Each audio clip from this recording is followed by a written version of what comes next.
6 దశాబ్దాల సమైక్య రాష్ట్రంలో వివిధ రంగాలలో ధ్వంసమైన తెలంగాణను తిరిగి బాగు చేసుకోవడానికి రాష్ట్ర ప్రభుత్వం ఎంతో కష్టపడాల్సి వస్తోంది. అదే సందర్భంలో మన రాష్ట్రాన్ని మనం బాగు చేసుకోవడంలో ఆనందం కూడా ఉంది. పల్లె ప్రగతి, పట్టణ ప్రగతి కార్యక్రమాలను రూపొందించి అమలుపరచడం ద్వారా మన పల్లెలు, పట్టణాల రూపురేఖలే మారిపోయాయనడంలో అతిశయోక్తి లేదు. దేశంలోని ఏ రాష్ట్రంలో జరగని విధంగా గ్రామీణ పట్టణాభివృద్ధి తెలంగాణలో జరుగుతున్నది. గ్రామీణ స్థానిక సంస్థల నిర్వహణ కోసం ప్రభుత్వం ప్రతి నెల 256 కోట్ల 66 లక్షల రూపాయల నిధులు నేరుగా విడుదల చేస్తున్నది. ప్రతి గ్రామ పంచాయతీకి ట్రాక్టర్, ట్రాలీ, ట్యాంకర్లను అందించి చెత్త, ఇతర వ్యవహారాల నిర్వహణ కోసం డంప్ యార్డు మరమ్మతులకు సగౌరవంగా అంత్యక్రియల కోసం ఆధునిక వస్తువులతో వైకుంఠ ధామాలను సైతం ఏర్పాటు చేసిన ఒకే ఒక్క రాష్ట్రం తెలంగాణ. తోవకు ఇరువైపులా పచ్చని చెట్లు, నర్సరీలు, ప్రకృతి వనాలతో పల్లెలు ఆహ్లాదాన్ని పంచుతున్నాయి. పచ్చదనం, పారిశుధ్యం వెలువరిస్తున్న తెలంగాణ గ్రామాలు గ్రామ స్వరాజ్యానికి ప్రతిరూపాలుగా నిలుస్తున్నాయి. గ్రామీణ జీవన ప్రమాణాలలో గుణాత్మకమైన అభివృద్ధి వచ్చింది.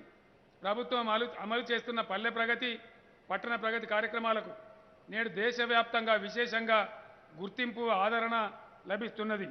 2 పర్యాయాలుగా కేంద్ర ప్రభుత్వం ప్రకటించిన ఉత్తమ గ్రామాల్లో మొదటి దశలో 10కి 10 గ్రామాలు, రెండవ దశలో 20కి 19 గ్రామాలు తెలంగాణ రాష్ట్రం నుంచే ఎంపిక కావడం మనందరికీ గర్వకారణం. పల్లె ప్రగతి, పట్టణ ప్రగతి కార్యక్రమాన్ని ప్రభుత్వం నిరంతరంగా నిర్వహిస్తూ ఉన్నది. తిరిగి మరో దఫా పల్లె ప్రగతి, పట్టణ ప్రగతి కార్యక్రమాలు రేపటి నుంచే రాష్ట్ర వ్యాప్తంగా అమలు కానున్నాయి. భవిష్యత్తు తరాలు శరీర దారుఢ్యంతో, మానసిక ఉల్లాసంతో ఎదిగేందుకు ప్రతి గ్రామంలో తెలంగాణ గ్రామీణ క్రీడా ప్రాంగణం ఏర్పాటు చేయాలని ప్రభుత్వం నిర్ణయం తీసుకున్నది. ఈ రోజు నుంచే ఎంపిక చేసిన కొన్ని గ్రామాలలో ఈ క్రీడా ప్రాంగణాలను ఏర్పాటు చేస్తున్నామని తెలియజేయడానికి నేను సంతోషిస్తున్నాను. తెలంగాణ రాష్ట్రం అన్ని రంగాలలో సాధించిన ప్రగతి పైన ఇటీవల కొన్ని జాతీయ మీడియా సంస్థలు కార్యక్రమాలు ప్రసారం చేశాయి. అది చూసిన ఇతర రాష్ట్రాల వారు ఆశ్చర్యంతో ఇంత తక్కువ కాలంలో ఇంతటి అభివృద్ధి ఎలా సాధ్యమైందని ఆనందాశ్చర్యాలు వ్యక్తం చేస్తున్నారు.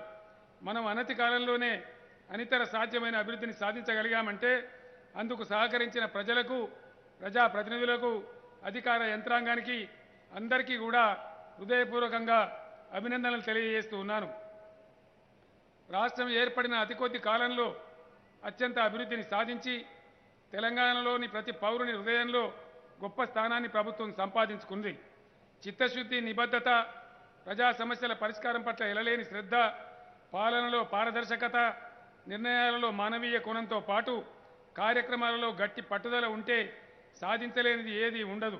అనతి కాలంలోనే తెలంగాణలో అద్భుతమైన సంపద సృష్టించబడింది. రాష్ట్రంలో భూముల ధరలు బ్రహ్మాండంగా పెరుగుతూ ఉన్నాయి. అభివృద్ధి, సంక్షేమం జోడెడ్లుగా సాగాలన్నది ప్రభుత్వ ఆశయం. అందుకు అనుగుణంగానే దేశంలో మరో రాష్ట్రంలో లేని విధంగా సంక్షేమ పథకాలను అమలుపరుస్తున్న ఏకైక రాష్ట్రం మన తెలంగాణ రాష్ట్రం.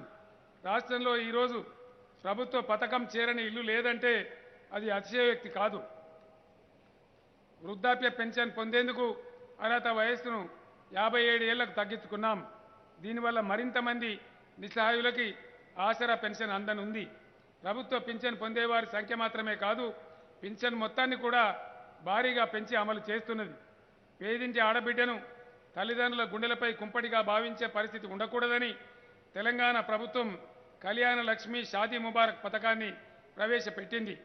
51,000 రూపాయలతో ప్రారంభమైన ఈ పథకం ఇప్పుడు 1,116,000 అందిస్తున్నది.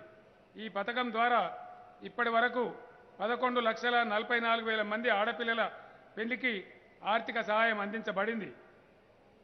బాల్య వివాహాలను నిరోధించడానికి కూడా ఈ పథకం ఎంతగానో ఉపయోగపడుతున్నది. ఇవేవి ఎన్నికల మేనిఫెస్టోలో చేసిన వాగ్దానాలు కావు. పేదల కష్టాలు తెలిసిన ప్రభుత్వం మానవతా హృదయంతో అమల్లోకి తెచ్చినటువంటి పథకాలు ఇవి. ఇట్లా చెప్పుకుంటూ పోతే ఎన్నో అద్భుతాలు 8 ఏళ్ల